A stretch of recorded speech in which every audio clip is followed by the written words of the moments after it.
ಎಲ್ಲರಿಗೂ ಶುಭ ಮುಂಜಾನೆ. ದಕ್ಷಿಣ ಕನ್ನಡ ಜಿಲ್ಲಾ ದಲಿತ ಸೇವಾ ಸಮಿತಿ ರಿಜಿಸ್ಟರ್ ವಿಟ್ಲ, ಜಿಲ್ಲಾ ಪ್ರಧಾನ ಕಚೇರಿ ವಿಟ್ಲ, ಡಾಕ್ಟರ್ BR ಅಂಬೇಡ್ಕರ್ ಅವರ 133ನೇ ಜನ್ಮದಿನಾಚರಣೆ, ಸಾಧಕರಿಗೆ ಸನ್ಮಾನ, ಪುಸ್ತಕ ವಿತರಣೆ, ಸಾಂಸ್ಕೃತಿಕ ಕಾರ್ಯಕ್ರಮ. ಈ ಒಂದು ಕಾರ್ಯಕ್ರಮದ ಅಧ್ಯಕ್ಷತೆಯನ್ನು ವಹಿಸಲಿದ್ದಾರೆ ನಮ್ಮ ಸಂಘಟನೆಯ ಸ್ಥಾಪಕ ಅಧ್ಯಕ್ಷರು, ಸಮಾಜ ಸೇವಕರು, ಹೋರಾಟಗಾರರು ಆದಂತಹ ಗೌರವಾನ್ವಿತ ಶ್ರೀಯುತ BK ಸಸಪ್ಪ ಬೆದ್ರಂಕಾಡು ಸರ್, ತಮ್ಮನ್ನು ಈ ಒಂದು ಕಾರ್ಯಕ್ರಮಕ್ಕೆ ಪ್ರೀತಿಪೂರ್ವಕವಾಗಿ ಸ್ವಾಗತಿಸ್ತಾ ಇದ್ದೇನೆ. ಬಹಳಷ್ಟು ಆತ್ಮೀಯವಾಗಿ ಸ್ವಾಗತಿಸ್ತಾ ಇದ್ದೇನೆ. ಕಾರ್ಯಕ್ರಮದಲ್ಲಿ ಅತಿಥಿಗಳಾಗಿ ಶ್ರೀಯುತ ರಾಮನಾಯ್ಕ, ದಕ್ಷಿಣ ಕನ್ನಡ ಜಿಲ್ಲಾ ಪಂಚಾಯತ್ ಹಿರಿಯ ಪ್ರಾಥಮಿಕ ಶಾಲೆ ಸೇಡುಗುಳಿ ಪೆರುವಾಯಿ ಇದರ ಶಿಕ್ಷಕರು ನಮ್ಮೊಂದಿಗೆ ಉಪಸ್ಥಿತರಿದ್ದಾರೆ. ಸರ್, ತಮ್ಮನ್ನು ಕೂಡ ಈ ಒಂದು ಕಾರ್ಯಕ್ರಮಕ್ಕೆ ಬಹಳಷ್ಟು ಪ್ರೀತಿಪೂರ್ವಕವಾಗಿ ಸ್ವಾಗತಿಸ್ತಾ ಇದ್ದೇನೆ. ಈ ಕಾರ್ಯಕ್ರಮದಲ್ಲಿ ಶ್ರೀಯುತ ಶ್ರೀಧರ್ ಕೆ, ಸರ್ಕಾರಿ ಶಿಕ್ಷಕರು, ಹಿರಿಯ ಪ್ರಾಥಮಿಕ ಶಾಲೆ ಕೊಕ್ಕಡ. ಸರ್, ತಮ್ಮನ್ನು ಕೂಡ ಈ ಒಂದು ಕಾರ್ಯಕ್ರಮಕ್ಕೆ ಬಹಳಷ್ಟು ಪ್ರೀತಿಪೂರ್ವಕವಾಗಿ ಸ್ವಾಗತಿಸ್ತಾ ಇದ್ದೇನೆ. ಶ್ರೀಯುತ ಹರೀಶ್ BK, ನೌಕರರು, ITI ಪುತ್ತೂರು ಇದರ ನೌಕರರಾಗಿರ್ತೀರಿ ಸರ್. ತಮ್ಮನ್ನು ಕೂಡ ಈ ಒಂದು ಕಾರ್ಯಕ್ರಮಕ್ಕೆ ಬಹಳಷ್ಟು ಪ್ರೀತಿಯಿಂದ ಸ್ವಾಗತಿಸ್ತಾ ಇದ್ದೇವೆ. ವೇದಿಕೆಯಲ್ಲಿ ಉಪಸ್ಥಿತಿರುವಂತಹ ಸಂಘಟನೆಯ ಜಿಲ್ಲಾಧ್ಯಕ್ಷರು ಶ್ರೀಯುತ ಸೋಮಪನಾಯ್ಕ ಮಲ್ಯ, ತಮ್ಮನ್ನು ಕೂಡ ಈ ಒಂದು ಕಾರ್ಯಕ್ರಮಕ್ಕೆ ಬಹಳಷ್ಟು ಪ್ರೀತಿಯಿಂದ ಸ್ವಾಗತಿಸ್ತಾ ಇದ್ದೇವೆ. ಈ ಒಂದು ವೇದಿಕೆಯಲ್ಲಿ ಸನ್ಮಾನಿಸಲ್ಪಡುವಂತಹ ಶ್ರೀಯುತ ಮೊಹಮ್ಮದ್ ರಫೀಕ್, ತಾವು ಕೂಡ ಈ ಒಂದು ವೇದಿಕೆಯಲ್ಲಿ ಉಪಸ್ಥಿತರಿದ್ದೀರಿ. ನಿಮ್ಮನ್ನು ಕೂಡ ನಮ್ಮ ಸಂಘಟನೆಯ ವತಿಯಿಂದ ಪ್ರೀತಿಯಿಂದ ಸ್ವಾಗತಿಸ್ತಾ ಇದ್ದೇವೆ. ಇನ್ನೋರ್ವ ಸನ್ಮಾನಿಸಲ್ಪಡುವವರು ಶೈಲೇಶ್ ಪೂಜಾರಿ ಚಿಗುಡ್ಡ, ಈ ಒಂದು ವೇದಿಕೆಯಲ್ಲಿ ಉಪಸ್ಥಿತರಿದ್ದೀರಿ ಸರ್. ತಮ್ಮನ್ನು ಕೂಡ ನಮ್ಮ ಸಂಘಟನೆಯ ವತಿಯಿಂದ ಪ್ರೀತಿಪೂರ್ವಕವಾಗಿ ಸ್ವಾಗತಿಸ್ತಾ ಇದ್ದೇವೆ. ವೇದಿಕೆಯಲ್ಲಿ ಉಪಸ್ಥಿತರಿರುವಂತಹ ನಮ್ಮ ಸಂಘಟನೆಯ ಮಹಿಳಾ ಜಿಲ್ಲಾಧ್ಯಕ್ಷರಾದಂತಹ ಶ್ರೀಮತಿ ಪ್ರೇಮ BKS ಭದ್ರಕಾಡು, ತಮ್ಮನ್ನು ಕೂಡ ಈ ಒಂದು ಕಾರ್ಯಕ್ರಮಕ್ಕೆ ಪ್ರೀತಿಯಿಂದ ಸ್ವಾಗತಿಸ್ತಾ ಇದ್ದೇನೆ. ಕಾರ್ಯಕ್ರಮಕ್ಕೆ ಪತ್ರಿಕಾ ಮಾಧ್ಯಮದವರು, ಅದೇ ರೀತಿ ನಮ್ಮ ಸಂಘಟನೆಯ ಜಿಲ್ಲಾ ಮಟ್ಟದ, ತಾಲೂಕು ಮಟ್ಟದ, ಗ್ರಾಮ ಮಟ್ಟದ ಪ್ರತಿಯೊಬ್ಬ ಪದಾಧಿಕಾರಿ ಸದಸ್ಯರುಗಳನ್ನು ಈ ಸಂದರ್ಭದಲ್ಲಿ ನಮ್ಮ ಸಂಘಟನೆ ವತಿಯಿಂದ ಪ್ರೀತಿಪೂರ್ವಕವಾಗಿ ಸ್ವಾಗತಿಸುತ್ತಾ ನನ್ನ ಸ್ವಾಗತ ಭಾಷಣಕ್ಕೆ ಪೂರ್ಣ ವಿರಾಮವನ್ನು ಹಾಕ್ತಾ ಇದ್ದೇನೆ. ಜೈ ಭೀಮ್, ಜೈ ಕರ್ನಾಟಕ. ಕರುಣಾಳು ಬಾ ಬೆಳಕೆ. ಅಂದಾಗೆ ನಿನ್ನೆ ನೀನು ಕಳಿಸಿದ ಫೋಟೋಗಳನ್ನು ಶೇರ್ ಮಾಡೋಕ್ಕಾಗ್ತಿಲ್ಲ. Private share. ಅರೆ, ಅದೆಲ್ಲ ಎಲ್ಲಿದೆ? ಇಲ್ಲಿಯೇ ಸುರಕ್ಷಿತವಾಗಿದೆ. ನೀನೇ ನನ್ನ ಅದ್ಭುತ. ಗ್ಯಾಲಕ್ಸಿ A55 ಮತ್ತು A35 5G ಅದ್ಭುತ ಸ್ಯಾಮ್ಸಂಗ್ ನಾಕ್ಸ್ ವೋಲ್ಟ್ನೊಂದಿಗೆ, ಏಕೆಂದ್ರೆ ಪ್ರೈವೇಟ್ ಯಾವಾಗಲೂ ಪ್ರೈವೇಟ್ ಆಗೇ ಇರಬೇಕು.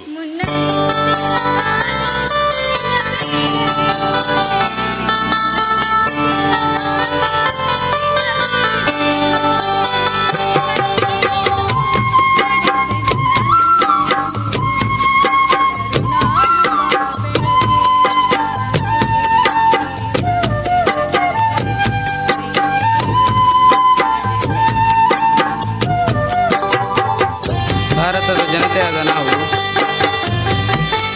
ಭಾರತವನ್ನು ಸಾರ್ವಭೌಮ, ಸಮಾಜವಾದಿ, ಧರ್ಮನಿರಪೇಕ್ಷ, ಪ್ರಜಾಸತ್ತಾತ್ಮಕ ಗಣರಾಜ್ಯವನ್ನಾಗಿ ರೂಪಿಸುವುದಕ್ಕಾಗಿ ಭಾರತದ ಎಲ್ಲ ಪ್ರಜೆಗಳಿಗೆ ಸಾಮಾಜಿಕ, ಆರ್ಥಿಕ ಮತ್ತು ರಾಜಕೀಯ ನ್ಯಾಯವನ್ನು,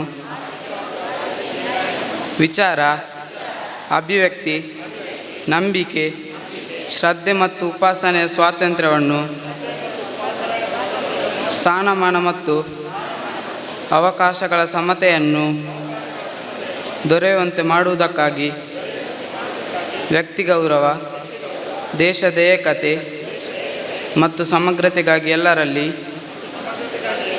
ಭ್ರಾತೃತ್ವ ಭಾವನೆಯನ್ನು ಮೂಡಿಸುವುದಕ್ಕೆ ದೃಢ ಸಂಕಲ್ಪ ಮಾಡಿ ನಮ್ಮ ಸಂವಿಧಾನ ಸಭೆಯಲ್ಲಿ 1949 ಇಸವಿಯ ನವೆಂಬರ್ 26ನೇ ದಿನದಂದು ಈ ಸಂವಿಧಾನವನ್ನು ನಮಗೆ ನಾವೇ ಅರ್ಪಿಸಿಕೊಂಡು ಅಂಗೀಕರಿಸಿ ಶಾಸನವಾಗಿ ವಿಧಿಸಿಕೊಂಡಿದ್ದೇವೆ. ಜನ, ಎರಡನೇದಾಗಿ ಸಮಾನತೆ, ಸಂಘಟನೆ, ಮೂರನೇದಾಗಿ ಸಮಾನತೆ. ಈ ಮೂರು ಉದ್ದೇಶಗಳನ್ನು ಇಟ್ಟುಕೊಂಡು ಈ ಒಂದು ಸಂಘಟನೆ ಸ್ಥಾಪನೆ ಮಾಡಿದರು. ಯಾಕೆ ಅವರಿಗೆ ಆ ಒಂದು ಮನೋಭಾವನೆ ಬಂತಂದರೆ, ಸಮಾಜದಲ್ಲಿ ಆಗುವಂಥ ದಲಿತರ ಮೇಲೆ ಆಗುವಂತಹ ಒಂದು ದಬ್ಬಾಳಿಕೆಗಳು ನೋಡಿದಾಗ ನಮ್ಮವರು ಎಲ್ಲ ಸಮಾಜದಲ್ಲಿ ನಮ್ಮವರು ಎಲ್ಲ ಇದರಲ್ಲಿ ಕೂಡ ಹಿಂದೆ ಯಾವುದರಲ್ಲಿ ಕೂಡ ಮುಂದೆ ಬರುವಂಥ ಅವರ ಆಲೋಚನೆ ಇಲ್ಲ. ಆ ಕಾರಣ ಅವರ ಆ ಒಂದು ಮುತುವರ್ಜಿಯಿಂದ ಆ ಮೂರು ಉದ್ದೇಶವನ್ನು ಇಟ್ಕೊಂಡು ಸಂಘಟನೆ ಸ್ಥಾಪನೆ ಮಾಡಿದರು. ಪ್ರಥಮವಾಗಿ ಶಿಕ್ಷಣಕ್ಕೆ ಯಾಕೆ ಪ್ರಾಮುಖ್ಯ ಕೊಟ್ಟುದಂದರೆ, ಶಿಕ್ಷಣದಲ್ಲಿ ನಮ್ಮವರು ಹೆಚ್ಚಿನವರು ಹಿಂದುಳಿದಿದ್ದಾರೆ. ಯಾಕೆಂದರೆ ಮಕ್ಕಳು ಶಾಲೆ ಹೋಗ್ತಾರೆ, ಯಾಕೆಂದರೆ ಒಂದು 6ನೇ 7ನೇ ಕ್ಲಾಸು ತನಕ ಹೋಗ್ತಾರೆ, ಮತ್ತೆ ಹೋಗೋದಿಲ್ಲ. ಈಗ ಬಂಗದಲ್ಲಿ ಒಂದು SLC ತನಕ ಹೋಗ್ತಾರೆ, ಮತ್ತೆ ಶಾಲೆಗೆ ಹೋಗಲಿಕ್ಕೆ ಹಿಂಜರಿತಾರೆ. ಅಂದರೆ ಸಮಾಜದಲ್ಲಿ ತಾನು ಕೂಡ ಒಂದು ಉತ್ತಮ ಪ್ರಜೆ ಆಗಬೇಕು, ಬಾಕಿಯವರಂತೆ ನಾನು ಕೂಡ ಒಂದು ಹುದ್ದೆಯನ್ನು ಪಡ್ಕೊಳ್ಬೇಕು ಅನ್ನೋ ಒಂದು ಮನೋಭಾವನೆ ಆಗಿನ ಮಕ್ಕಳಲ್ಲಿ ಇರಲಿಲ್ಲ. ಈಗ ಹಾಗೆಲ್ಲ ಮಕ್ಕಳು ಸ್ವಲ್ಪ ಮುಂದುವರೆದಿದ್ದಾರೆ. ಯಾಕೆಂದರೆ ಈಗ ಎಲ್ಲ ಒಂದು ಸೌಲಭ್ಯಗಳು ಉಂಟು. ಮಕ್ಕಳೊಂದು ಶಾಲೆಗೆ ಹೋದ ನಂತರ ಶಾಲೆಯಲ್ಲಿ ಎಲ್ಲ ಅದಕ್ಕೆ ಬೇಕಾದಂಥ ಪಠ್ಯಪುಸ್ತಕಗಳೆಲ್ಲ ದೊರೀತದೆ.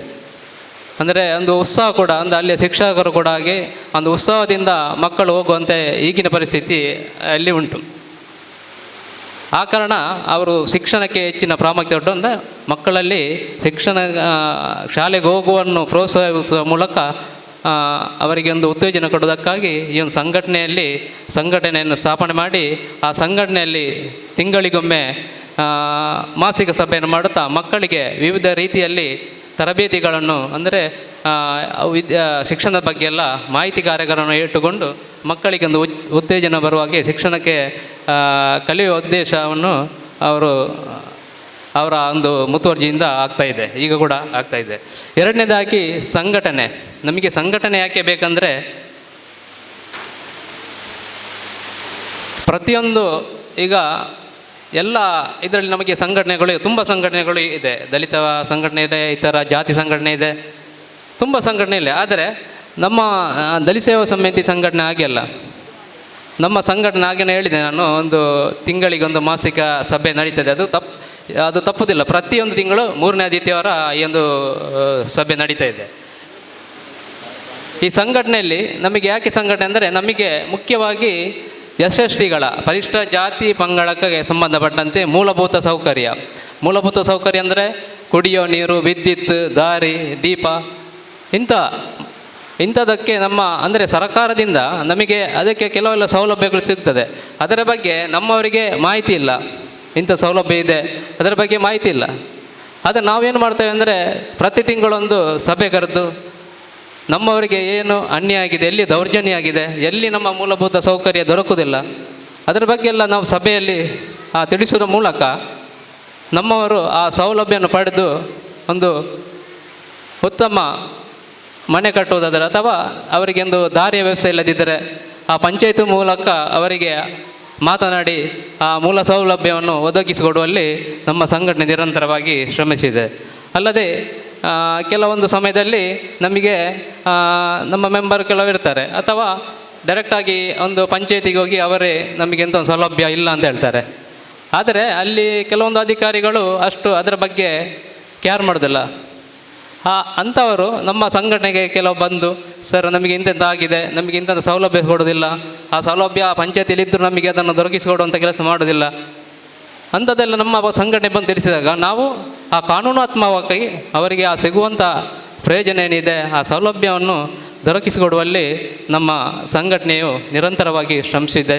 ಇವತ್ತು ಎಷ್ಟೋ ಜನರಿಗೆ ಭೂವಂಚಿತರಿಗೆ ನಮ್ಮ ಸೇಸಬೆದ್ರುಗೌಡರ ಮೂಲಕ ಜಮೀನು ದೊರಕಿಸುವಂಥ ಕೆಲಸವನ್ನು ಮಾಡ್ತಾ ಇದ್ದಾರೆ. ಎಷ್ಟೋ ಜನರಿಗೆ ಅವರ ಒಂದು ಹೋರಾಟದ ಮೂಲಕ ಎಷ್ಟೋ ಭೂವಂಚಿತರಿಗೆ ಜಮೀನು ಸಿಕ್ಕಿದೆ, ಕೆಲವು ಮನೆ ಕಟ್ಟಿಕೊಂಡು ವಾಸ ಮಾಡ್ತಾ ಇದ್ದಾರೆ. ಇಂಥ ಎಲ್ಲ ಕೆಲಸಗಳು ಈ ಸಂಘಟನೆ ಇಂದ ಮಾಡ್ತದೆ. ಅದೇ ರೀತಿ ನಮಗೆ ಸಮಾನತೆ ಅಂದರೆ ಮೂರನೇ ಉದ್ದೇಶ ಸಮಾನತೆ. ನಮಗೆ ಸಮಾನತೆ ಯಾಕೆ ಬೇಕು ಅಂದರೆ ನಾವು ಸಂಘಟನೆಗೆ ಸೇರಿದ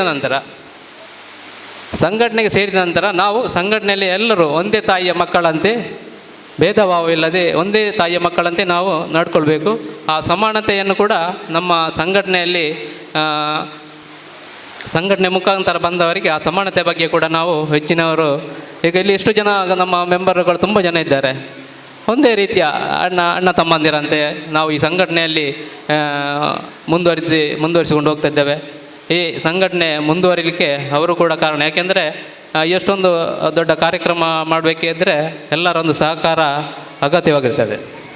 ಇನ್ನು ಸಂಘಟನೆಯಿಂದ ಏನೆಲ್ಲ ಕೆಲಸ ಕಾರ್ಯ ಆಗಿದೆ ಅಂದರೆ, ಸಂಘಟನೆ ನಾವು ಅದ್ಧೂರಿಯಾಗಿ ಈ ಅಂಬೇಡ್ಕರ್ ಜಯಂತಿ, ಇದು 17ನೇ ಸಂಘಟನೆ ವತಿಯಿಂದ ನಡೆಯುವಂಥ 17ನೇ ವರ್ಷದ ಅಂಬೇಡ್ಕರ್ ಜಯಂತಿ ಪ್ರತಿ ವರ್ಷ ಕೂಡ ಮಾಡ್ತಾ ಇದ್ದೇವೆ.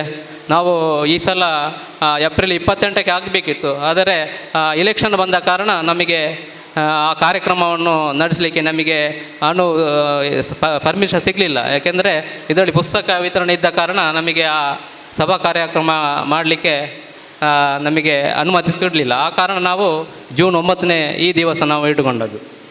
ಇನ್ನು ಸಂಘಟನೆಯಿಂದ ಏನೆಲ್ಲ ಕಾರ್ಯಕ್ರಮ ಆಗಿದೆ ಅಂದರೆ, ಸಂಘಟನೆಯಲ್ಲಿ ಮುಖ್ಯವಾಗಿ ವರ್ಷಂಪ್ರತಿ ನಾವು ಅಂಬೇಡ್ಕರ್ ಜಯಂತಿ ಮಾಡ್ತೇವೆ. ಮಕ್ಕಳಿಗೆ ಪುಸ್ತಕ ವಿತರಣೆ ಅಂತ ಕಾರ್ಯಕ್ರಮ ನಡೀತಿದೆ. ಅದೇ ರೀತಿ ಕ್ಯಾನ್ಸರ್ ರೋಗಿಗಳಿಗೆ ಇಂದಿನ ಅಂಬೇಡ್ಕರ್ ಜಯಂತಿಯಲ್ಲಿ ನಾವು ಕ್ಯಾನ್ಸರ್ ರೋಗಿಗಳಿಗೆ ಒಂದು 4 ಜನರಿಗೆ ಸಹಾಯಧನವನ್ನು ಕೂಡ ಸಂಘಟನೆ ವತಿಯಿಂದ ಆಗಿದೆ. ಅದೇ ರೀತಿ ಬಡ ಹೆಣ್ಮಕ್ಕಳ ಮದುವೆಗೆ ಅಕ್ಕಿ ವಿತರಣೆಯನ್ನು ಕೂಡ ಮಾಡಿದ್ದೇವೆ. ಅದೇ ರೀತಿ ರಕ್ತದಾನದಂಥ ಶಿಬಿರಲ್ಲ, ರಕ್ತದಾನ ಮಾಡೋದ್ರ ಮೂಲಕ ನಮ್ಮ ಸಂಘಟನೆ ಕೂಡ ಹೆಸರು. ಯಾಕೆಂದರೆ ತುಂಬ ಒಂದು 25 ಜನ ರಕ್ತದಾನ ಮಾಡಿದ್ದಾರೆ. ಅದಲ್ಲದೆ ನಮ್ಮ ನೇತ್ರದಾನ ಅಂದರೆ ನೇತ್ರದಾನಕ್ಕೆ ಹೆಸರನ್ನು ನೋಂದಾಯಿಸುವ ಮೂಲಕ ಅಂಥ ಒಂದು ಕೆಲಸ ಕಾರ್ಯ ಕೂಡ ನಮ್ಮ ಸಂಘಟನೆ ಆಗಿದೆ. ನಮ್ಮ BK ಶೇಷಪ್ಪ ಬೆದ್ರಗೌಡರವರು ಪ್ರಥಮವಾಗಿ ಹೆಸರು ನೋಂದಾಯಿಸುವ ಮೂಲಕ ನೇತ್ರದಾನಕ್ಕೆ ಅವರು ಹೆಸರು ನೋಂದಣಿ ಮಾಡಿದ್ದಾರೆ.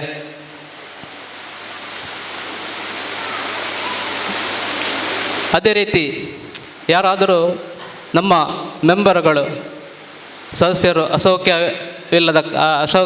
ಇಲ್ಲದಾಗ ನಮ್ಮ ಗಮನಕ್ಕೆ ಬಂದಾಗ ಕೂಡಲೇ ಅಧ್ಯಕ್ಷರ ಗಮನಕ್ಕೆ ಅದು ಬಂದಿರ್ಬೋದು. ಅದು ಬಂದ ಕೂಡಲೇ ಅವರ ಮನೆಗೆ ಭೇಟಿ ನೀಡಿ ಅಥವಾ ಆಸ್ಪತ್ರೆಗೆ ದಾಖಲಾದ ಸಂದರ್ಭದಲ್ಲಿ ಅಲ್ಲಿಗೆ ಭೇಟಿ ನೀಡಿ ಅವರಿಗೆ ಸಾಂತ್ವನ ಹೇಳುವಂತಹ ಕೆಲಸ ಕಾರ್ಯಗಳು ಸಂಘಟನೆಯಿಂದ ನಿರಂತರವಾಗಿ ಆಗ್ತಾಯಿದೆ.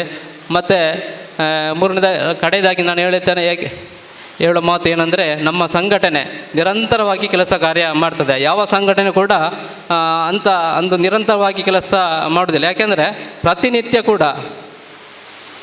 ಪ್ರತಿನಿತ್ಯ ಕೂಡ ಈ ನಿತ್ಯ ಕೂಡ ನಮ್ಮ ದಲಿತ ಸೇವಾ ಸಂಘಟನೆ ಕೆಲಸ ಮಾಡ್ತದೆ. ಯಾಕೆಂದರೆ ಪ್ರತಿಯೊಂದು ನಾನು ಹೇಳಿದಾಗೆ ಎಲ್ಲಿಯಾದರೂ ಜನರಿಗೆ ನಮ್ಮ ಕಷ್ಟ ಅವರಿಗೆ ಸಮಸ್ಯೆ ಬಂದಾಗ ಸೇಸಬೆದ್ರಗೌಡರು ನೆನಪಾಗ್ತದೆ. ಸಡನ್ ಅವರಿಗೆ ಕಾಲ್ ಮಾಡಿದೆ, ಸರ್ ಹೀಗೆ ಆಯಿತು.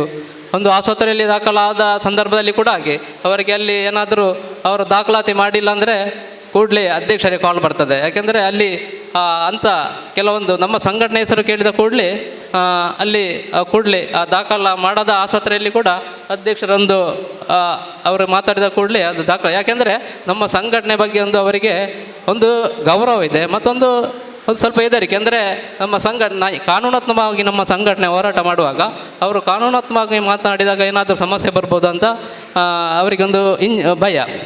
ಇವತ್ತು ಪ್ರತಿಯೊಂದು ಇಲಾಖೆಯ ಅಧಿಕಾರಿಗಳು ಕೂಡ ಆಗಿ ನಮ್ಮ ಸಂಘಟನೆ ಮೇಲೆ ತುಂಬ ಗೌರವ. ಯಾಕೆಂದರೆ ನಾವು ಎಲ್ಲಿ ಕೂಡ ಅನ್ಯಾಯದ ವಿರುದ್ಧ ಅನ್ಯಾಯಕ್ಕೆ ಹೋಗೋದಿಲ್ಲ. ಅಂದರೆ ಕಾನೂನಾತ್ಮಕವಾಗಿ ನಾವು ಈ ಹೋರಾಟ ಮಾಡುವಾಗ ಅವರಿಗೆ ಗೊತ್ತುಂಟು ನಾವು ಏನಾದರೂ ಒಂದು ಪ್ರತಿ ಮಾಡುವ. ಈಗ ನಮ್ಮ ಸಂಘಟನೆ ವತಿಯಿಂದ ಹಲವು ಕಡೆ ಪ್ರತಿಭಟನೆ, ಯಾಕೆಂದರೆ ಮೂಲಭೂತ ಸೌಕರ್ಯ ದೊರಕದ ಸಂದರ್ಭದಲ್ಲಿ ನಾವು ಪ್ರತಿಭಟನೆ ಅನಿವಾರ್ಯ ಮಾಡಬೇಕಾಗ್ತದೆ.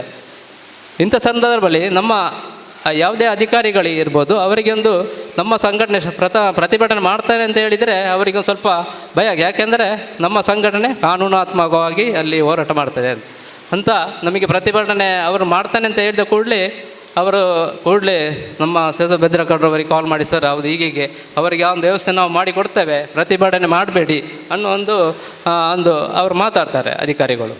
ಇವತ್ತು ಎಲ್ಲ ಇಲಾಖೆ ಕೂಡ ನಮ್ಮ ಸಂಘಟನೆ ಮ್ಯಾಗೆ, ಇವತ್ತು ಪೊಲೀಸ್ ಇಲಾಖೆ ಇರ್ಬೋದು, ಎಲ್ಲ ಇಲಾಖೆ ಸರ್ಕಾರಿ ಯಾವುದೇ ಇಲಾಖೆ ಇರ್ಬೋದು, ನಮ್ಮ ಸಂಘಟನೆ ಮೇಲೆ ವಿಶೇಷವಾದ ಗೌರವವನ್ನು ಇಟ್ಟುಕೊಂಡಿದೆ. ಈ ಗೌರವವನ್ನು ನಾವು ಕೂಡ ಉಳಿಸ್ಕೊಳ್ಳುವಂಥ ಪ್ರಯತ್ನ ಮಾಡಬೇಕು. ಎಲ್ಲರೂ ಕೂಡ ಈ ಸಂಘಟನೆಯಲ್ಲಿ ಇನ್ನೂ ಹೆಚ್ಚು ಸಂಘಟನೆ ಸದಸ್ಯರಾಗಬೇಕು. ಈ ಸಂಘಟನೆಯಲ್ಲಿ ಒಂದು ರಾಜ್ಯ ಮಟ್ಟದಲ್ಲಿ ಉತ್ತಮ ಸಂಘಟನೆಯಾಗಿ ಅಭಿವೃದ್ಧಿಪಡಿಸಲು ನಿಮ್ಮೆಲ್ಲ ಸಹಕಾರ ಅತಿ ಅಗತ್ಯ ಎನ್ನುತ್ತಾ ನನಗೆ ಪ್ರಾಸ್ತಾವಿಕ ಮಾತು ಆಡಲು ಅವಕಾಶ ಕೊಟ್ಟ ತಮಗೆಲ್ಲರಿಗೂ ವಂದಿಸುತ್ತಾ ನನ್ನ 2 ಮಾತನ್ನು ಮುಗಿಸ್ತೇನೆ. ಜೈ ಭೀಮ್, ಜೈ ಕರ್ನಾಟಕ.